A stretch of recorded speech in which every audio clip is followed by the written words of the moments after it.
നമസ്തേ. വീട്ടിൽ കുഞ്ഞുങ്ങൾക്കോ മുതിർന്നവർക്കോ ശ്വാസം മുട്ടലോ ചുമയോ കഫക്കെട്ടോ പനിയോ ഒക്കെ വന്നാൽ നമുക്ക് ആകപ്പാടെ അങ്കലാപ്പാണ്. അപ്പോൾ അത്തരത്തിലുള്ള അവസരങ്ങളിൽ ഉണ്ടാക്കാൻ കഴിയുന്ന ഒരു ബേസിക് ആയിട്ടുള്ള തുളസി കഷായമാണ് നമ്മളിന്ന് കാണിക്കുന്നത്. അപ്പോൾ എല്ലാവർക്കും അതെങ്ങനെ ഉണ്ടാക്കാം, അതിൻ്റെ ആരോഗ്യ ഗുണങ്ങൾ എന്തൊക്കെയാണ് ഒന്ന് പെട്ടെന്ന് കാണാം. പലപ്പോഴെങ്കിലും നമ്മൾ തുളസി കഷായം ഉണ്ടാക്കാൻ വേണ്ടി ഈ ഇലകൾ ശേഖരിക്കുമ്പോൾ ഇലകളിൽ ചെറിയ ചെറിയ പുള്ളികളും ചില കീടങ്ങളും ഒക്കെ കണ്ടിട്ടുണ്ട്. അപ്പോൾ തീർച്ചയായിട്ടും നമ്മൾ കഷായം ഉണ്ടാക്കാൻ പോകുന്ന ഇലകൾ നന്നായിട്ട് വൃത്തിയാക്കി കഴുകിയെടുത്തതിന് ശേഷം, യാതൊരു കീടങ്ങളും ഇല്ല എന്ന് ഉറപ്പാക്കിയതിന് ശേഷം മാത്രം കഷായം ഉണ്ടാക്കുക. ഇതിൻ്റെ വിത്താണിത്. നന്നായിട്ട് ഉണങ്ങിക്കഴിഞ്ഞാൽ ഇതിൻ്റെ വിത്തുകൾ പാകിയാൽ തുളസി ഈസി ആയിട്ട് നമുക്ക് വീട്ടിൽ വളർത്താവുന്നതേ ഉള്ളൂ.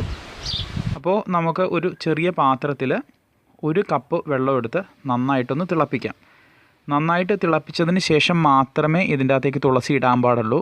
കാര്യം കൂടുതൽ നേരം തിളപ്പിച്ച് നമ്മൾ അതിൻ്റെ എക്സ്ട്രാക്റ്റിൻ്റെ ഗുണങ്ങളൊന്നും നഷ്ടപ്പെടുത്തി കളയുന്നില്ല.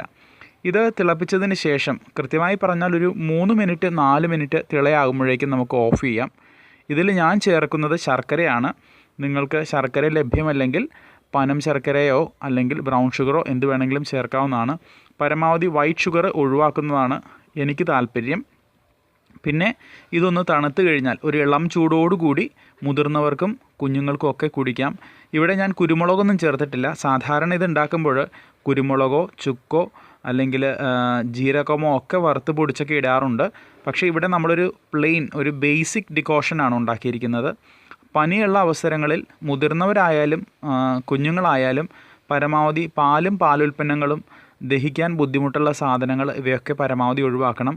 കുഞ്ഞുങ്ങൾ കിടക്കുമ്പോൾ അവരുടെ മുഖത്തേക്ക് AC അല്ലെങ്കിൽ കാറ്റോ ഒന്നും അടിക്കാൻ സാധ്യതയില്ലാത്ത വിധം അവരെ കിടത്തുക.